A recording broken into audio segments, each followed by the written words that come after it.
Media మిత్రులకు నమస్కారం.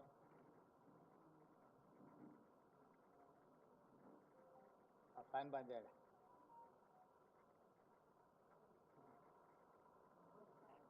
ఈ అత్యవసర పత్రికా సమావేశం కేంద్ర ప్రభుత్వం ప్రవేశపెట్టిన బడ్జెట్లో తెలంగాణ పట్ల చూపించిన వివక్షను ప్రజలకు వివరించడానికి ఏర్పాటు చేసిన పత్రికా సమావేశం. ఇందులో సహచర మంత్రివర్గ సభ్యులు దామోదర్ రాజనరసింహ గారు, పొన్నం ప్రభాకర్ గారు, పొంగులేటి శ్రీనివాసరెడ్డి గారు, సీతక్క, వేం నరేందర్ రెడ్డి గారు, డాక్టర్ రోహిన్ రెడ్డి గారు ఈ పత్రికా సమావేశంలో పాల్గొని ఈరోజు కేంద్ర ప్రభుత్వం ప్రవేశపెట్టిన వికసిత్ భారత్ 2047 బడ్జెట్లో తెలంగాణ రాష్ట్రం పట్ల వివక్ష ప్రదర్శించడం కాదు, కక్షాపూరితంగా వ్యవహరించడంగా తెలంగాణ రాష్ట్ర ప్రజలు భావిస్తున్నారు. మా ప్రభుత్వం, మా మంత్రివర్గ సహచరులు 18 సార్లు ఢిల్లీకి వెళ్ళి ప్రధానమంత్రి, హోంశాఖ మంత్రి, ఇతర మంత్రులను, ప్రభుత్వ ఉన్నతాధికారులను కలిసి రాష్ట్ర పునర్విభజన చట్టంలో పొందుపరిచిన, పార్లమెంట్ ఆమోదించి హక్కులను కల్పించిన విషయంతో పాటు ఈ 10 సంవత్సరాలలో గత ప్రభుత్వం వివక్ష వల్ల, గత ప్రభుత్వం యొక్క అసమర్థత వల్ల జరిగిన నష్టాన్ని కూడా సవరించి తెలంగాణ రాష్ట్రానికి అవసరమైన నిధులను విడుదల చేయాలి అని చెప్పి మేము ప్రయత్నం చేసినాం. స్వయంగా నేనే 3 సార్లు ప్రధానమంత్రిని కలిసిన. మొదటిసారి తెలంగాణ రాష్ట్రంలో ప్రభుత్వం ఏర్పడిన వెంటనే నేను, ఉప ముఖ్యమంత్రి బట్టి విక్రమార్క గారు ప్రధానమంత్రి గారిని కలిసి ఎన్నికలు ముగిసిపోయినాయి, వివక్ష లేని, వివాదాలు లేని సత్సంబంధాలను రాష్ట్ర కేంద్ర ప్రభుత్వాల మధ్యలో నెలకొల్పి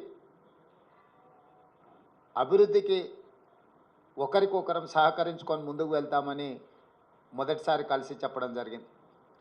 రెండవసారి నరేంద్ర మోడీ గారు తెలంగాణ రాష్ట్ర పర్యటనకు వచ్చినప్పుడు ఆదిలాబాద్లో నేనే స్వయంగా వెళ్ళి వారికి స్వాగతం పలికి ఆ రోజు ఒక అడుగు నేను ముందుకు వేసి, ఈ దేశంలో ప్రధానమంత్రి పెద్దన్న లాంటి వాడు, మీరు పెద్దన్నలాగా వ్యవహరించాల్సిన అవసరం ఉన్నది, రాష్ట్రాల అభివృద్ధి జరగాలి అని అంటే నిధుల కేటాయింపులతో పాటు అనుమతులు వేగంగా ఇవ్వాలి, తెలంగాణ రాష్ట్ర ముఖ్యమంత్రిగా ప్రధానమంత్రిని పెద్దన్నగా మేము భావిస్తున్నాము, పెద్దన్న పాత్ర మీరు పోషించండి అని చెప్పి ఒక అడుగు ముందుకేసి చెప్పడం జరిగింది. ఆ తర్వాత జాతీయ ఎన్నికల తర్వాత నరేంద్ర మోడీ గారు 3వసారి ప్రధానమంత్రిగా బాధ్యత స్వీకరించిన తర్వాత ఇప్పటి బడ్జెట్లో తెలంగాణ రాష్ట్రానికి అవసరమైన నిధులను, అవసరమైన ప్రణాళికను పొందుపరిచి తద్వారా తెలంగాణ రాష్ట్రానికి సహకరించమని చెప్పి 3వసారి ఢిల్లీకి వెళ్ళి ప్రధానమంత్రి గారిని కలవడం జరిగింది. అన్ని సందర్భాలలో బేసిజాలకు తావు ఇవ్వకుండా, అనవసరమైన వివాదాలకు అవకాశం ఇవ్వకుండా, ఈ దేశ ప్రధానమంత్రి వివిధ రాష్ట్రాల ముఖ్యమంత్రులకు పెద్దన్నలాగా ఉండాలి, మిమ్మల్ని మేము పెద్దన్నగా భావిస్తున్నాం, మా రాష్ట్రానికి చాలా సంవత్సరాలుగా వివక్ష జరుగుతున్నది కాబట్టి ఈ వివక్షను తొలగించి మా నిధులు కేటాయించండి అని వారిని కలిసి చెప్పడం జరిగింది. కేంద్ర ప్రభుత్వంలో ఉన్న మంత్రులందరినీ కూడా కలిసి విజ్ఞప్తి చేయడం జరిగింది. కానీ ఈరోజు వికసిత్ భారత్ 2047లో 48,21,000 కోట్ల రూపాయలతోని బడ్జెట్లు ప్రవేశపెట్టి, అదేవిధంగా బడ్జెట్ మొత్తం సారాంశాన్ని చూస్తే మొత్తం బడ్జెట్లో తెలంగాణ అనే పదాన్ని నిషేధించిండ్రు. తెలంగాణ అనే పదాన్ని కూడా పలకడానికి కేంద్ర ప్రభుత్వము ఇష్టపడడం లేదు. 10వ బడ్జెట్ సమావేశాల సందర్భంగా ప్రధానమంత్రి గారు తెలంగాణ రాష్ట్ర ఏర్పాటు ప్రక్రియను తప్పుపట్టినప్పుడు, తెలంగాణ రాష్ట్ర ఏర్పాటు ప్రక్రియనే పార్లమెంటు విధి విధానాలు ఉల్లంఘించి ఏర్పడింది అని అన్నప్పుడు వారి మనసులో ఇంత కక్ష ఉంది తెలంగాణ పట్ల అనేది తెలంగాణ ప్రజలు ఊహించలేదు. వారు మొదటి నుంచి ఎందుకో తెలంగాణ పట్ల వివక్ష కాదు కక్ష చూపిస్తున్నట్టుగా అనిపిస్తుంది. గతంలో కేంద్రంలో ఉండే ప్రభుత్వాలకు ప్రతిపక్ష పార్టీలు అధికారంలో ఉన్న రాష్ట్రాల పట్ల వివక్ష చూపిస్తారని చర్చ జరిగితే అది ఎట్లుంటుందో మాకు అర్థం కాలేదు. కానీ ఇప్పుడు నరేంద్ర మోడీ గారి ప్రభుత్వము వివక్ష కాదు కక్షాపూరితంగా తెలంగాణ ప్రజల పట్ల వ్యవహరించింది అని చెప్పి స్పష్టంగా మా ప్రభుత్వం భావిస్తున్నది. ఏపీ పునర్విభజన చట్టంలో భాగంగా ఆంధ్రప్రదేశ్కు రాజధాని నిర్మించడానికి, ఆంధ్రప్రదేశ్కు పోలవరం నిర్మించడానికి, ఆంధ్రప్రదేశ్లో వెనుకబడిన జిల్లాలకు నిధులను కేటాయించడానికి, ఎన్ని రకాలుగా ఆంధ్రప్రదేశ్కు నిధులను కేటాయించాలనో అన్నిటికీ ఆంధ్రప్రదేశ్ పునర్విభజన చట్టాన్ని ప్రస్తావిస్తూ ఆ నిధులు కేటాయించడానికి ఒక అవకాశంగా తీసుకున్నారు. ఆంధ్రప్రదేశ్కి ఇచ్చే నిధులను ఆంధ్రప్రదేశ్కు ఎందుకు ఇస్తున్నారని మేము అడగడం లేదు. పునర్విభజన చట్టంలో భాగంగా ఆంధ్రప్రదేశ్కు నిధులు ఇచ్చినప్పుడు పునర్విభజన చట్టంలో భాగంగా తెలంగాణకు నిధులు ఇవ్వాలన్న బాధ్యత కేంద్ర ప్రభుత్వానికి లేదా? అదే ఆంధ్రప్రదేశ్ పునర్విభజన చట్టంలో బయ్యారం ఉక్కు కర్మాగారం ఉంది, కాజీపేట రైల్వే కోచ్ ఫ్యాక్టరీ ఉంది, సాగునీటి ప్రాజెక్టులలో పాలమూరు రంగారెడ్డి ఎత్తిపోతలకు కేంద్ర ప్రభుత్వం పోలవరంకి ఏ విధంగా నిర్మాణానికి సహాయం అందిస్తున్నారో ఆ విధంగా నిధులను కేటాయించాలన్న ఆలోచన కానీ, అదేవిధంగా గిరిజన యూనివర్సిటీ 10 సంవత్సరాల తర్వాత ఇప్పుడు మొదలైన ములుగులో దాన్ని నిధుల విషయంలో కానీ, అదేవిధంగా మేము స్పష్టంగా ప్రధానమంత్రి గారిని కలిసి మీకు నమోమి గంగే ప్రాజెక్టు లాగానో సబర్మతి రివర్ ఫ్రంట్ లాగానో మీ గుజరాత్కు మీ ప్రాంతాలకు ఏ విధంగా అయితే మీరు నిధులను కేటాయించుకున్నారో ఆ విధంగా మూసీ రివర్ డెవలప్మెంట్ ఫ్రంట్కు నిధులు కేటాయించమని చెప్పి మేము అడగడం జరిగింది. విశ్వనగరంగా విస్తరిస్తున్న 5 ట్రిలియన్ ఎకానమీ అని పదే పదే చెప్పే నరేంద్ర మోడీ గారు మీ ఆలోచన ఈ దేశం 5 ట్రిలియన్ ఎకానమీకి చేర్చుకోవాలంటే భారతదేశంలో 5 మహానగరాలలో హైదరాబాద్ నగరం ఒకటి.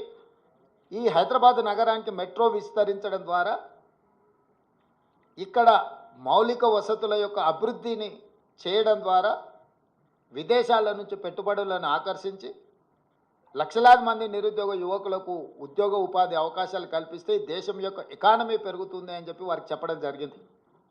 కానీ మెట్రోకు కానీ మూసీ రివర్ డెవలప్మెంట్ ఫ్రంట్ విషయంలో కానీ RRR రీజనల్ రింగ్ రోడ్ విషయంలో కానీ ఏ విషయంలో కూడా ఈ బడ్జెట్లో ఒక్క రూపాయి కూడా తెలంగాణకు ఇవ్వడానికి ప్రయత్నం చేయలేదు. ఆనాడు యూపీఏ ప్రభుత్వంలో కేటాయించిన ITIR కారిడార్ను గతంలో తెలంగాణ అధికారంలో ఉన్న ప్రభుత్వము కేంద్ర ప్రభుత్వం ఇద్దరు వివక్ష వల్ల ITIR కారిడార్ను మరుగున పడిపోయింది. ITIR కారిడార్ వస్తే పెట్టుబడులు వస్తాయి, పెట్టుబడులతో పాటు IT రంగ నిపుణులకు వేలాది లక్షలాది ఉద్యోగాలు వస్తాయి, మీరు దానికి సంబంధించిన కార్యాచరణను కూడా చేపట్టండి అని చెప్పి కేంద్ర ప్రభుత్వానికి మేము విజ్ఞప్తి చేసినాం. ఈరోజు ITIR కారిడార్ గురించి ఎక్కడ ప్రస్తావన లేదు. ఈరోజు రైతులను ఆదుకోవడానికి ఒక ప్రత్యేక కార్యాచరణ ఏది తెలంగాణ రాష్ట్రానికి ఇవ్వలేదు. ఎడ్యుకేషన్ పట్ల కానీ, ఇరిగేషన్ పట్ల కానీ, హెల్త్ పట్ల కానీ, ఎంప్లాయ్మెంట్ పట్ల కానీ ఏ ఒక్క అంశంలో కూడా కేంద్ర ప్రభుత్వము తెలంగాణ యొక్క అభివృద్ధి కోసము ఆలోచన చేయలేదు. ఈరోజు సబ్కా సాత్ సబ్కా వికాస్ అనేదైతే ఉందో ఈ స్లోగన్ బోగస్ అని చెప్పి బీజేపీ నిరూపించింది. వికసిత్ భారత్ అనే దాంట్లో తెలంగాణ భాగం కాదు అని ప్రధానమంత్రి గారు అనుకుంటున్నట్టుగా ఉన్నది. అసలు మొత్తం బడ్జెట్ను స్థూలంగా చూస్తే వికసిత్ భారత్ 2047 48,21,000 కోట్ల రూపాయల బడ్జెట్ను చూస్తే కుర్చీ బచావో బడ్జెట్ లాగా ఉన్నది.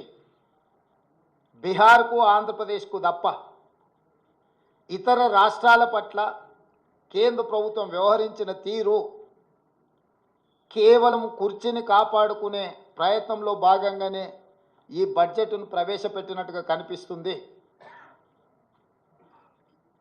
ఇది ఏ రకంగా కూడా ప్రధానమంత్రి గారికి గౌరవాన్ని తెచ్చిపెట్టదు. ఇంతటి వివక్ష, ఇంతటి కక్షాపూరితమైన వ్యవహారం ఎప్పుడూ జరగలేదు. తెలంగాణ రాష్ట్రము, తెలంగాణ ప్రజలు 8 పార్లమెంట్ స్థానాలు, 35% ఓట్లు బీజేపీకి ఇచ్చిండ్రు. తెలంగాణ ప్రజలు ఎలాంటి వివక్ష బీజేపీ పట్ల చూపించలేదు. తెలంగాణ ప్రజల యొక్క నిర్ణయం వల్ల ఈరోజు నరేంద్ర మోడీ గారు ప్రధానమంత్రిగా కుర్చీలో కూర్చున్నారు. 8 సీట్లను తెలంగాణ రాష్ట్రం నుంచి గెలిపిస్తే కృతజ్ఞత చూపించాల్సిన బీజేపీ కేంద్ర ప్రభుత్వం, నరేంద్ర మోడీ గారు తెలంగాణ పట్ల కక్షాపూరితంగా వ్యవహరించారు. ఎన్నికల కంటే ముందు నేను పదే చెప్పిన, ఓట్లు సీట్లు మాత్రమే తెలంగాణ నుంచి కావాలి, కానీ తెలంగాణ ఆత్మగౌరవం పట్ల కేంద్ర ప్రభుత్వానికి ఎలాంటి పట్టింపు లేదు అని. ఈరోజు అదే విధంగా కేంద్ర ప్రభుత్వం వ్యవహరించింది. కేంద్ర మంత్రిగా ఉన్న కిషన్ రెడ్డి గారు ఈరోజు తెలంగాణ ప్రజలకు సమాధానం చెప్పాలి. బీజేపీ అధ్యక్షుడిగా నరేంద్ర మోడీ గారి మంత్రివర్గంలో యూనియన్ క్యాబినెట్ మినిస్టర్గా కిషన్ రెడ్డి గారు బాధ్యత వహించాలి. తెలంగాణకు జరిగిన అన్యాయానికి తెలంగాణ ప్రజలకు క్షమాపణ చెప్పి తక్షణమే మోడీ మంత్రివర్గం నుంచి తప్పుకోవాలి కిషన్ రెడ్డి గారు. ఇంతటి వివక్ష ఎప్పుడూ జరగలేదు. కేవలం కుర్చీ కోసం మౌనంగా ఉండడం ఇది సమంజసం కాదు. కిషన్ రెడ్డి గారు ఈరోజు తెలంగాణకు బయ్యారం ఉక్కు కర్మాగారం, Kazipet railway coach factory, IIM, ప్రతి రాష్ట్రంలో ఐఐఎం ఉంది. మేము ఐఐఎం కావాలి తెలంగాణ రాష్ట్రంలో లేదు అనిస్తే ధర్మేంద్ర ప్రధాన్ గారు నాకు లేఖ రాశారు, మీ రాష్ట్రానికి ఐఐఎం ఇవ్వము అని. భారతదేశంలో ప్రతి రాష్ట్రంలో విద్యార్థులు చదువుకోవడానికి ఐఐఎంలు ఉన్నప్పుడు తెలంగాణ రాష్ట్రానికి ఎందుకు ఇవ్వరు? నేను ప్రధానమంత్రి గారిని కలిసి స్వయంగా ఐఐఎంకు లెటర్ ఇస్తే ప్రధానమంత్రి గారు సంబంధిత శాఖ మంత్రికి పంపిస్తే ధర్మేంద్ర ప్రధాన్ గారు నాకు లేఖ రాసిండ్రు 3 రోజుల క్రితం, మీ తెలంగాణ రాష్ట్రానికి ఐఐఎం ఇవ్వము అని. ఎందుకు ఇవ్వరు? ఐఐఎం మనకి ఇవ్వనప్పుడు కిషన్ రెడ్డి గారు ఎందుకు కొనసాగుతున్నాడు కేంద్ర మంత్రిగా? పాలమూరు రంగారెడ్డి ఎత్తిపోతలకు కేంద్ర ప్రభుత్వం ఎందుకు నిధులు ఇవ్వను అంటుంది? పోలవరం నిర్మాణానికి 1000 కోట్ల రూపాయలు ఇచ్చే కేంద్ర ప్రభుత్వం ఎందుకు పాలమూరు రంగారెడ్డి ఎత్తిపోతలకు కేంద్ర ప్రభుత్వం ఆర్థిక సహాయం చేయనంటుంది?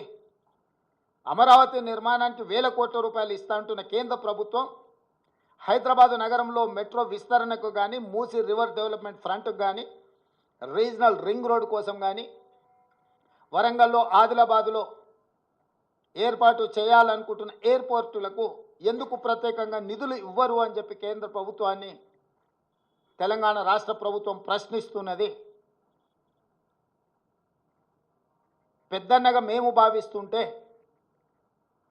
మీరు దుర్మార్గంగా వ్యవహరిస్తున్నారు. ప్రధానమంత్రి వివక్ష లేని వికసిత్ భారత్ కోసం ప్రయత్నం చేయాలి, కానీ కేంద్ర ప్రభుత్వం ప్రవేశపెట్టిన బడ్జెట్ బీహార్, ఆంధ్రప్రదేశ్ కోసం ప్రత్యేకంగా ఈ సమావేశాలను ఏర్పాటు చేసి నిధులు కేటాయించినట్టుగా ఉన్నది. కేవలం క్విడ్ ప్రోకో. మీరు మాకు మద్దతు ఇవ్వండి ప్రభుత్వాన్ని కాపాడుకోవడానికి, మేము అన్ని రాష్ట్రాలను దోషి మీ రాష్ట్రాలల్లో నిధులు విడుదల చేస్తామనే విధంగా ఉన్నది. అందుకే ఈ బడ్జెట్ కుర్చీ బచావో బడ్జెట్. కుర్చీ లాలూచిలో, ప్రధానమంత్రి లాలూచిలో బీజేపీ తెలంగాణ ప్రజల యొక్క హక్కులను, తెలంగాణ రాష్ట్ర అభివృద్ధిని కాలరాస్తున్నది. ఇది ఏమాత్రం ఇక్కడి ప్రజలు సహించరు. మా ప్రభుత్వం ఊరుకోదు. మా నిరసనను తప్పకుండా పార్లమెంట్ బడ్జెట్ సమావేశాలలో మా పార్లమెంట్ సభ్యులు ప్రధానమంత్రికి తెలియజేస్తారు.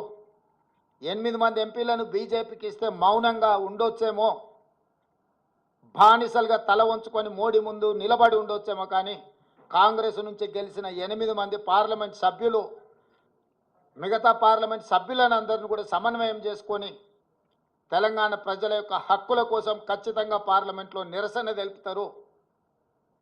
ఆంధ్రప్రదేశ్ పునర్విభజన చట్టము అని అంటే కేవలం ఆంధ్రప్రదేశ్కే నిధుల విడుదల కాదు. ఆంధ్రప్రదేశ్ పునర్విభజన చట్టం అనేది తెలంగాణ రాష్ట్రానికి కూడా వర్తిస్తుంది. ఇది అవగాహన రాహిత్యమా, కక్షాపూరితమైన వివక్షణ? బీజేపీ నాయకత్వం చెప్పాలి తెలంగాణ ప్రజలకు సమాధానం.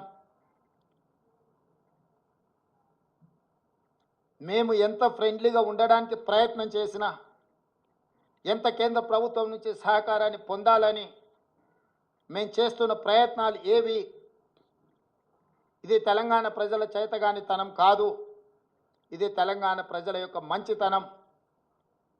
అందుకే సవరించిన బడ్జెట్లోనైనా నిర్మలా సీతారామన్ గారికి అవకాశం ఉంది.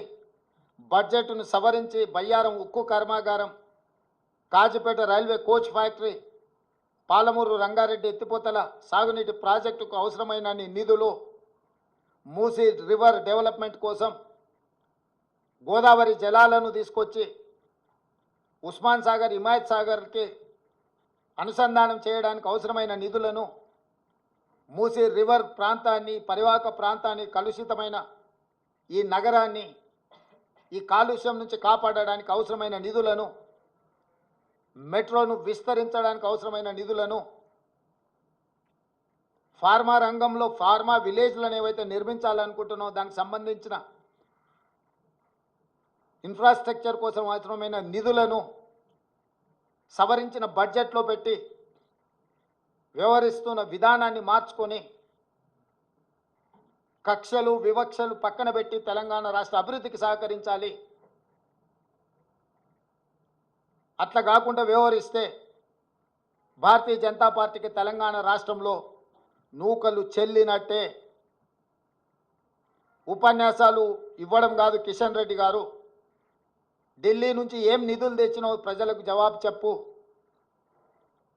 మీ చేతగానితనం, మీ బలహీనత, మీ మౌనము, మీ బానిస మనస్తత్వము తెలంగాణకు తీరని అన్యాయం చేస్తుంది. మోడీ గారు ప్రధానమంత్రి పదవి కోసము 48,21,000 కోట్ల రూపాయలను బీహార్కు, ఆంధ్రప్రదేశ్కు తాకట్టు పెట్టినట్టు కేంద్ర మంత్రి పదవి కోసం కిషన్ రెడ్డి తెలంగాణ హక్కులను మోడీ గారి దగ్గర తాకట్టు పెట్టి తెలంగాణకు అన్యాయం చేస్తున్నాడు. అందుకే రేపటి జరగబోయే శాసనసభ సమావేశాలలో ప్రశ్నోత్తరాల సమయం పూర్తి అయిన వెంటనే మా లెజిస్లేటివ్ అఫైర్స్ మినిస్టర్ మిత్రుడు శ్రీధర్ బాబు గారికి నేను సూచన చేస్తున్నా, ఈ వివక్షను, ఈ కక్షాపూరితమైన వ్యవహారాన్ని తిరస్కరిస్తూ తెలంగాణ హక్కులను కాపాడడానికి శాసనసభలో చర్చించి తీర్మానం చేసి అధికారికంగా ప్రధానమంత్రి గారికి తెలియజేయడానికి అవసరమైన అన్ని రకాల చర్యలను రేపు శాసనసభలో మీరు బాధ్యత తీసుకొని క్వశ్చన్ అవర్ తర్వాత దీని మీద చర్చకు ఉపక్రమించండి అని చెప్పి మా సహచర మంత్రుడికి నేను సూచన చేస్తున్నా. ఈ వివక్ష మంచిది కాదు. ఈ వివక్షనే తెలంగాణ రాష్ట్రం అవతరించడానికి,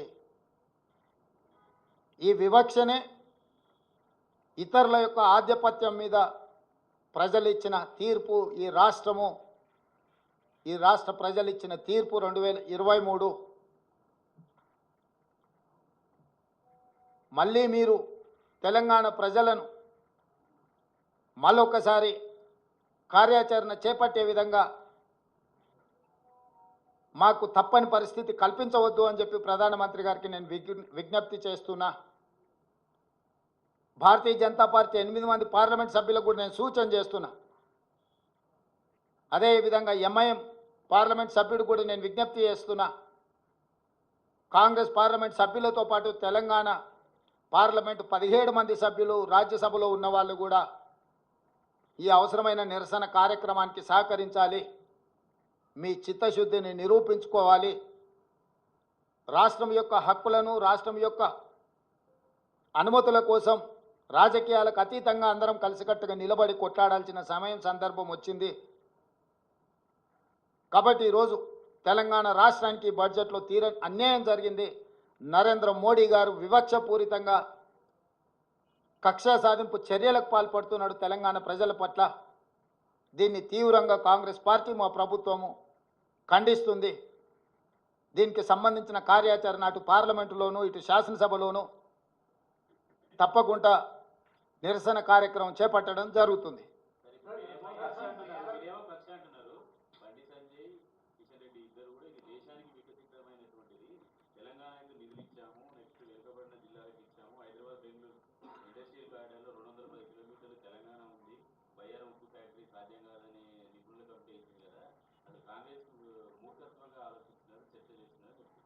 అంటే బానిసల నుంచి ఇంతకు మించి మీరేమో ఊహించలేరు, మేమేమో ఆశిస్తలేము. బానిస మనస్తత్వం కాబట్టి ఈ రకమైన ఆలోచన చేస్తారు. బానిసలుగా కాకుండా తెలంగాణ పౌరులుగా వాళ్ళు ఆలోచన చేస్తే పరిష్కారం దొరుకుతుంది. పోలవరం కట్టడానికి 1000 కోట్ల రూపాయలు ఇచ్చినప్పుడు పాలమూరు రంగారెడ్డి ఎత్తిపోతలకు ఎందుకు ఒక్క నయా పైసా కూడా ఇవ్వలేదు? కిషన్ రెడ్డి గారు సమాధానం చెప్పగలరా? ఐటీఐఆర్ కారిడార్లో 1000 కోట్ల రూపాయలు పెట్టుబడి పెడితే లక్షలాది ఉద్యోగ అవకాశాలు, ఉపాధి అవకాశాలు ఉన్నప్పుడు ఎందుకు అనా పైసా ఇవ్వలేదు? గుజరాత్లో సబర్మతి రివర్ ఫ్రంట్ నిర్మించుకున్నప్పుడు తెలంగాణకు, హైదరాబాద్కు మూసీ రివర్ ఫ్రంట్ ఎందుకు నిర్మాణం జరగొద్దు? గుజరాత్కు బుల్లెట్ ట్రైన్ కోసం నిధులు ఇచ్చినప్పుడు తెలంగాణకు ఎందుకు రీజనల్ రింగ్ రోడ్డు కోసం నిధులు కేటాయించలేదు? ఇవన్నీ పక్కన పెట్టండి. దేశం మొత్తం ప్రతి రాష్ట్రంలో ఐఐఎంలు ఉన్నాయి. తెలంగాణ రాష్ట్రానికి ఎందుకు ఐఐఎం ఇవ్వను అని చెప్పి ధర్మేంద్ర ప్రధాన్ గారు తెలంగాణ రాష్ట్ర ప్రభుత్వానికి లేఖ రాసిండు. స్వయంగా నేను, మా ఉప ముఖ్యమంత్రి గారు ప్రధానమంత్రిని కలిసి హైదరాబాద్ నగరం తెలంగాణ రాష్ట్రము ఐటీ రంగ నిపుణులతో పాటు విద్యకు ఒక ప్రధానమైన కేంద్రము, అంతర్జాతీయ స్థాయిలో విద్యార్థులు ఇక్కడ చదువుకుంటున్నారు, మాకు ఐఐఎం కావాలని నేను అడిగిన. ధర్మేంద్ర ప్రధాన్ గారు నిర్ద్విధంగా మీకు ఐఐఎం ఇవ్వము, తిరస్కరిస్తున్నామని లేఖ రాసిండు. ఇకనైనా కిషన్ రెడ్డి గారు, బండి సంజయ్ గారు బానిసలుగా కాకుండా తెలంగాణ పౌరులుగా ఆలోచన చేస్తే ఐఐఎం ఎందుకు ఇవ్వరో చెప్పాలి కదా.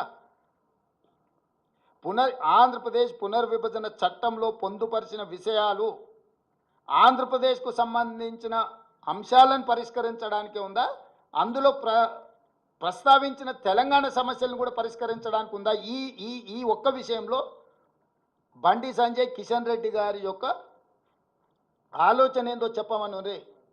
పునర్విభజన చట్టంలో పొందుపరిచిన ఆంధ్రప్రదేశ్కు మీరు ఎందుకు ఇచ్చిందని మేము అడుగుతలేం, ఇవ్వండి. తెలంగాణకి ఎందుకు ఇవ్వడం లేదని నేను అడుగుతున్నా.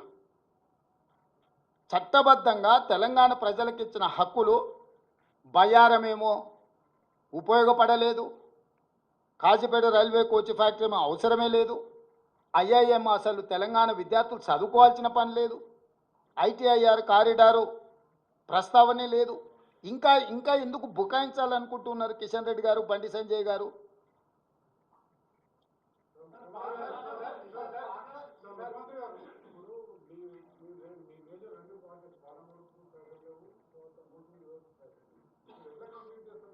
డెఫినెట్గా చేస్తాం. మా ప్రణాళికలు మాకు ఉంటాయి. దయాదాక్షిణ్యాల మీద ఈ రాష్ట్రం ఏర్పడి లేదు. మా సొంత ఆలోచనలు, విధానాలు, నిధుల సేకరణకు అవసరమైన కార్యాచరణ మా దగ్గర ఉంది. కానీ మా లెజిటిమేట్ రైట్, కేంద్ర ప్రభుత్వం నుంచి మా హక్కుల కోసం మేము కొట్లాడుతున్నాము. మా హక్కును కాలరాయడము, మా పట్ల వివక్ష చూపించడము, మా పట్ల కక్షాపూరితంగా వ్యవహరించడాన్ని మేము నిరసన తెలుపుతున్నాము.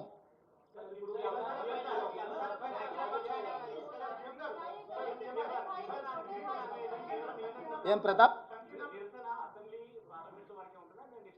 చూద్దాము. అంటే అసలు కేంద్ర ప్రభుత్వం వైపు నుంచి స్పందన రానియండి. ఇప్పుడు మొదట మా నిరసనను, మా ఆలోచన విధానాన్ని కేంద్ర ప్రభుత్వానికి తెలియజేసే ప్రయత్నం చేస్తున్నాము.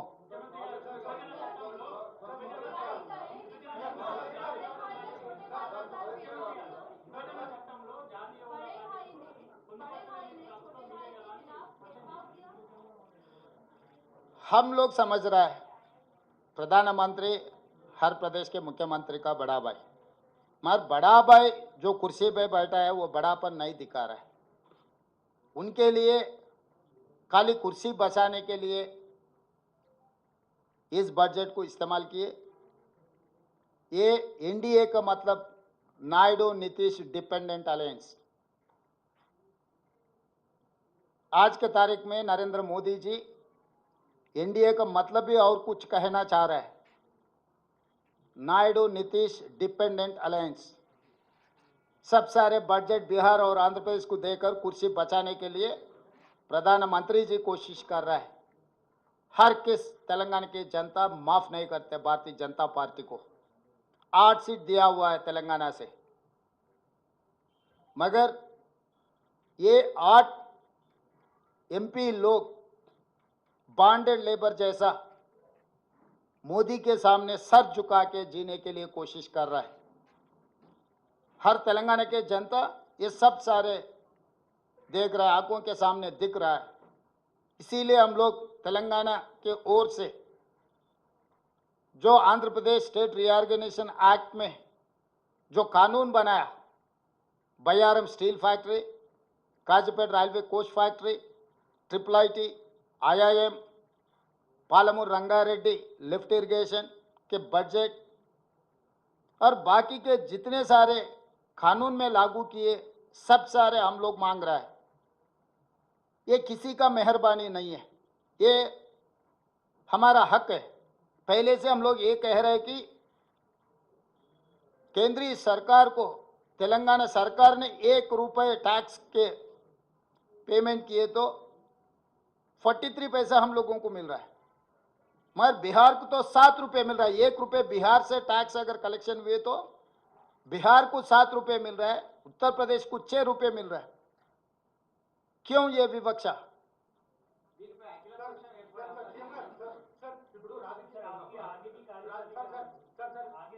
हाँ, इसीलिए हमारे जो 8 लोग तेलंगाना के एमपी से कांग्रेस पार्टी के बाकी के सहयोगी को समन्वय कर लेके हम लोग जो कार्याचरण लेना है लोकसभा में ही लेंगे। प्रधानमंत्री महोदय को हम दिखाएंगे ये विकसित भारत नहीं है, ये सबके साथ सबका विकास नहीं है, कुछ लोगों के साथ विकास।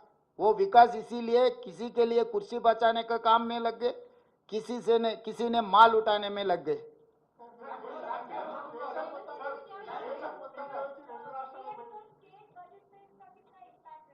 या डेफिनेटली ये तेलंगाना स्टेट बजट पे अक्सर होने वाले हैं, क्योंकि हम लोग ये सोचे थे कि Musi river development front, regional ring road, metro के साथ साथ पालमूर रंगारेड्डी लिफ्ट इरिगेशन के लिए कुछ इसमें अनाउंस आने वाले थे। आने के लिए हम लोग उम्मीद रखा था, मगर हम तेलंगाना की जनता को उम्मीद तोड़ दिए केंद्र सरकार ने। अभी आगे असेंबली में कल चर्चा कर लेके आगे कार्रवाई शुरू करेंगे।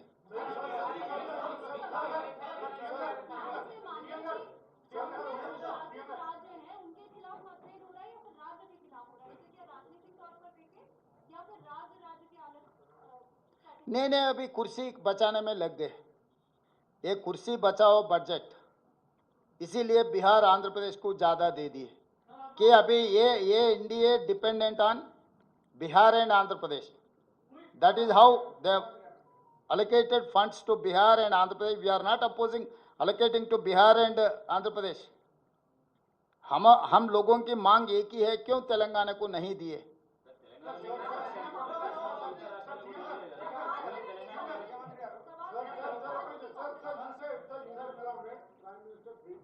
Yes. So what did you ask for?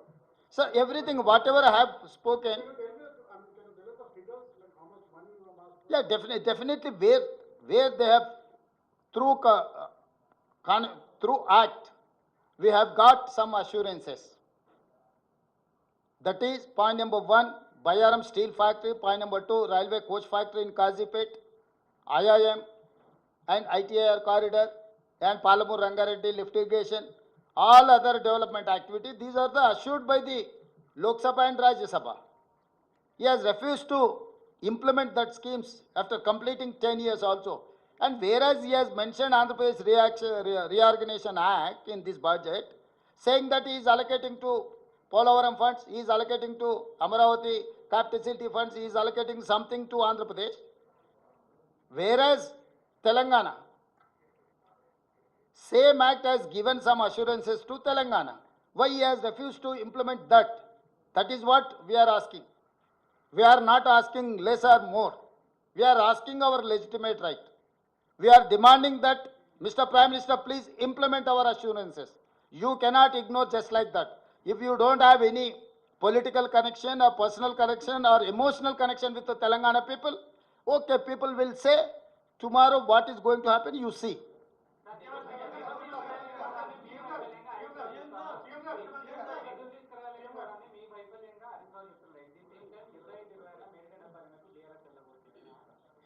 ఇక ఇప్పుడు వాళ్ళ గురించి ఎందుకు, చచ్చిపోయిన పాముల గురించి మనం చర్చ చేసుకున్నా కూడా ప్రయోజనం లేదు. ఇప్పుడు తీసుకోవాల్సిన కార్యాచరణ మీదనే మనం చర్చ చేద్దాము.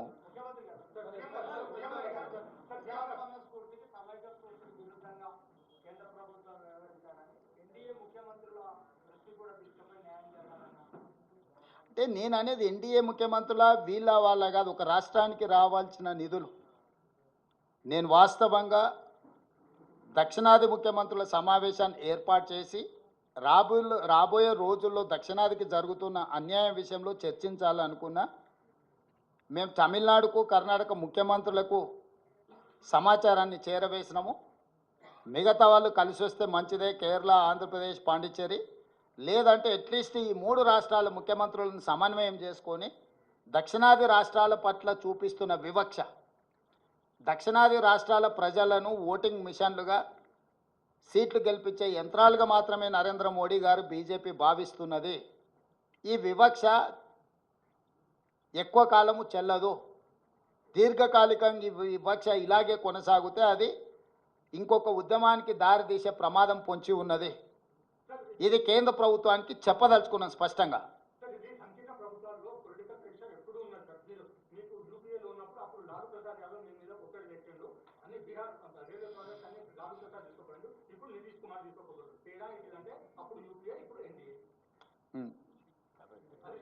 Good question.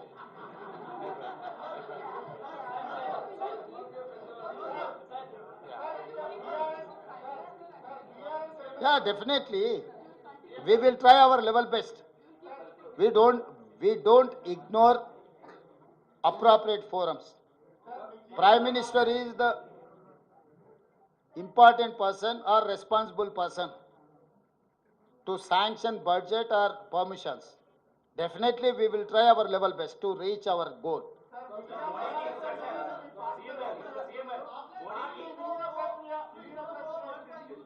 हाँ,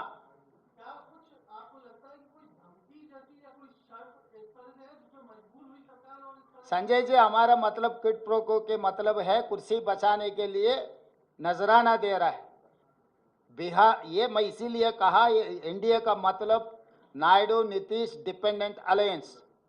सो प्रधानमंत्री कुर्सी बचाने के लिए बिहार और आंध्र प्रदेश को ज़्यादा पैसे देने के लिए कोशिश कर रहा है। This is called quid प्रोको।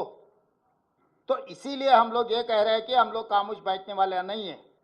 हम इन लोगों में नहीं है कि मोदी जी के सामने, केंद्र सरकार के सामने सर झुक कर बैठने वाला नहीं है। हम लोग जो हक है, हक के लिए हम लोग लड़ेंगे।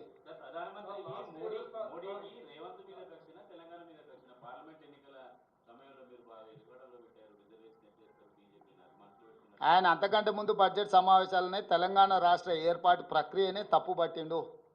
తల్లిని చంపి పిల్లని బతికించిండ్రు, తలుపులు మూసి కాంగ్రెస్ పార్టీ బిల్లు పాస్ చేసింది అన్నప్పుడే ఆయన మనసులో ఏముందో, ఆయన మనోగతం ఏందో తెలంగాణ ప్రజలకు అర్థమైంది. అయినా కూడా తెలంగాణ ప్రజలు ఏదైనా మేలు జరగకపోతుందని 8 ఎంపీలను గెలిపించిండ్రు. 8 మంది ఎంపీలు ప్రగల్భాలు పలికిండ్రు కదా, కేంద్రం నుంచి నిధులు తీసుకొస్తాం, అనుమతులు తీసుకొస్తాం, తెలంగాణను అసలు అద్భుతంగా గుజరాత్ మోడల్లో అభివృద్ధి చేస్తామని చెప్పిండ్రు కదా ఎంపీలకు నిలబడ్డోళ్ళు. గెలిచిన వాళ్ళు ఈరోజు ఎందుకు మౌనంగా ఉన్నారు?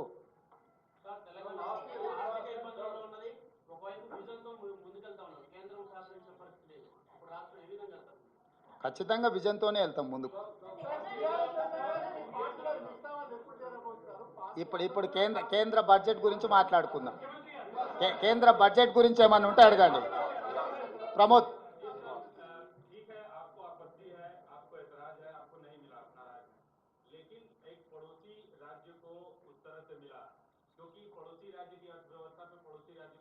को फायदा होता है, जैसा तेलंगाना से आंध्र पे कुछ लोग डिपेंडेंट है, वहाँ की इकोनॉमी उस पर डिपेंड करती है।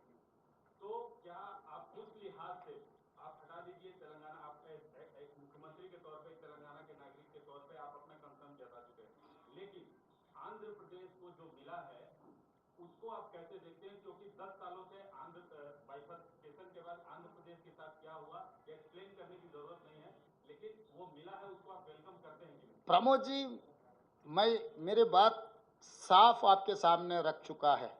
Andhra Pradesh reorganisation act for Andhra Pradesh as well Telangana, तो आंध्र प्रदेश रीऑर्गेनाइजेशन एक्ट को आप पढ़ने में ही गलती कर रहे हैं। पूरा निर्मला सीतारामन जी का जितने भी पेजेस बजट रख चुकी है, पूरा देखो, कहीं तेलंगाना के शब्द भी नहीं है। इतना विवक्षा क्यों तेलंगाना के खिलाफ? तेलंगाना के नाम लेने के लिए भी मोदी जी सरकार तैयार नहीं है। क्यों? 8 MP दिए हम लोग, इसीलिए आप लोग तेलंगाना के नाम भी लेने के तक अब तैयार नहीं है। ये गलत है। नहीं भाई, आंध्र प्रदेश को देने दो, बिहार को देने दो, और कोई प्रदेश राज्य को देने दो, हमको कोई एतराज नहीं, हमको कोई आपत्ति नहीं है। बगल में क्यों दिए, ऐसे ऐसे विवक्षा की बात हम लोग नहीं कहते। हमारा हक हम मांग रहा है। हमारा हक मोदी जी या भारतीय जनता पार्टी ने नहीं छीन ले सकते। हमारे हक के लिए हम लोग लड़ रहे हैं। आप पीसीसी प्रेसिडेंट हैं, आपकी पार्टी की पीसीसी प्रेसिडेंट शर्मिला जी की भी यही राय है। हाँ, नो, शर्मिला जी को पूछना है, मुझे पूछे तो मैं क्या कहूँ। आप जानकारी करो शर्मिला जी से अभी क्या हो रहा है।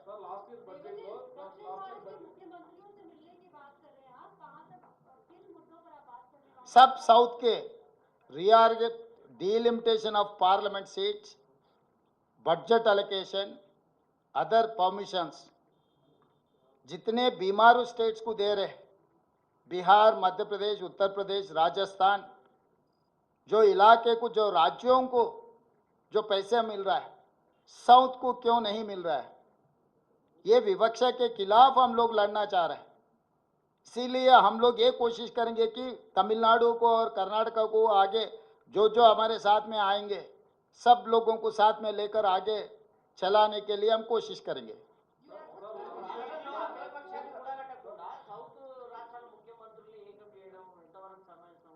మీరు ఏం చేస్తే బాగుంటుంది అంటారు? మంచి సూచన చేశారు, చర్చ చేద్దాం.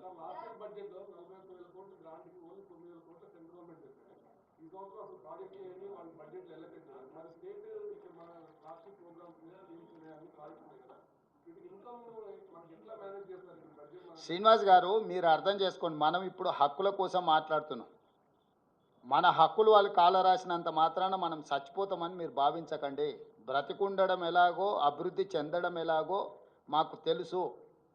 75 సంవత్సరాలలో దాదాపుగా 50 సంవత్సరాలుగా పైగా ఎన్నో వివక్షల్ని, ఎన్నో విపత్కర పరిస్థితులను ఎదుర్కొని పరిపాలనను అందించి దేశాన్ని ఆర్థిక సంక్షోభం నుంచి అభివృద్ధి పదం వైపు నడిపించింది కాంగ్రెస్ పార్టీ. ఈ సంక్షోభం నుంచి కూడా రాష్ట్రాన్ని బయటపడేసే ప్రణాళిక, వ్యూహం మా దగ్గర ఖచ్చితంగా ఉంది. కానీ ఈరోజు మేము మాట్లాడుతున్నది మా హక్కులను నరేంద్ర మోడీ గారు కాల రాసిండ్రు. నరేంద్ర మోడీ గారు హక్కులను కాల రాస్తుంటే కిషన్ రెడ్డి గారు మౌనంగా తల వంచుకొని మోడీ గారి బానిసలాగా వ్యవహరిస్తున్నారు 8 మంది బీజేపీ పార్లమెంట్ సభ్యులు. ఈ విషయాన్ని మీకు తెలంగాణ ప్రజలకు వివరించడానికి పత్రికా సమావేశం ఏర్పాటు చేయడం జరిగింది.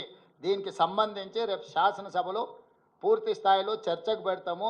ఇంతకుముందు మిత్రులు అడుగుతున్నారు కదా, ఎవరు అందరినీ కూడగట్టాలని. శాసనసభలో చర్చ పెట్టడం అంటేనే అందరినీ కూడగట్టడం అని. సో రేపు ఎవరు ఎటువైపు ఉన్నారో, విలీనాల ప్రక్రియలో ఎవరు పాల్గొంటున్నారో, చీకటి ఒప్పందాలకు ఎవరు ప్రయత్నం చేస్తున్నారో, ఎవరిని ఎవరు కౌగిలించుకోవాలనుకుంటున్నారో, ఇవన్నీ కూడా పాలకు పాలు నీళ్ళకు నీళ్ళు రేపు శాసనసభలో ప్రశ్నోత్తరాల సమయం తర్వాత స్పీకర్ గారు అనుమతి తీసుకొని ఈ చర్చకు ముందుకెళ్తాము. ఆ చర్చలో అందరి రంగులు బయటపడతాయి. ఇక కలిసి వస్తారో కాలగర్భంలో కలిసిపోతారో నేను చెప్పలేను కదా. నేను అందరు కలిసి తెలంగాణ రాష్ట్ర హక్కులను సాధించుకున్నామని చెప్తున్నా. సభలో వాళ్ళ విధానం ఏందో వాళ్ళు చెప్పనియండి. అందుకే ఈరోజు సూచన చేస్తున్న ప్రధాన ప్రతిపక్ష నాయకుడు మాజీ ముఖ్యమంత్రి చంద్రశేఖరరావు గారికి తెలంగాణ హక్కుల మీద, తెలంగాణ నిధుల మీద కేంద్ర ప్రభుత్వం మీద ఒత్తిడి తీసుకొచ్చి రాబట్టుకోవాలని ఏదైతే రేపటి సభలో చర్చ జరగబోతుందో వారు శాసనసభకు వచ్చి చర్చలో పాల్గొని కేంద్ర ప్రభుత్వాన్ని నిలదీసి రాష్ట్రాన్ని నిధులను, రాష్ట్రానికి అవసరమైన అనుమతులను సాధించడానికి వారు కలిసి రావాలి. వారు సభకు వస్తే వారు తెలంగాణ ప్రజల పక్షాన నిలబడ్డట్టు, వారు సభకు రాకపోతే యాజ్ ఇట్ ఈస్గా కిషన్ రెడ్డితో పాటు కేసీఆర్ గారు కూడా మోడీ ముందు మొకరిల్లినట్టు మౌనమే బానిసత్వానికి పర్యాయపదంగా భావించాల్సి వస్తుంది. ధన్యవాదాలు.